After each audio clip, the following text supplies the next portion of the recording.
আরে আরে, এত তাড়াতাড়ি কেউ বড় হয় নাকি?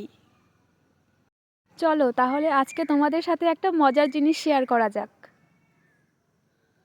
এখানে তোমরা যেই গাছটিকে দেখতে পাচ্ছ সেটি হলো একটি অরেঞ্জ কচমচ। গাছটিকে আমি নভেম্বরের দিকে লাগিয়েছিলাম। গাছটা এখন নেই ঠিকই, মরে গেছে, কিন্তু একসময় এই গাছ আমাকে প্রচুর ফুল দিত। তো সেই ফুল থেকেই যে বীজগুলো হতো সেই বীজগুলো টবের মধ্যে পড়ে পড়ে অনেক চারা গাছ হয়েছে। তো মজার ব্যাপারটা হলো এই যে তোমরা এই যে ছোট ছোট চারা গাছগুলো দেখতে পাচ্ছ, সেগুলোর বয়স কিন্তু খুব কম। সেটা তোমরা হয়তো দেখেই বুঝতে পারছো।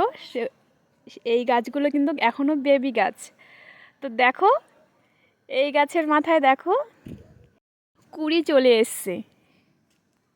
আর কিছুদিন পর এই কুঁড়ি থেকেই ফুল হয়ে যাবে। তো অল্প বয়সেই ফুল, ভাবা যায়?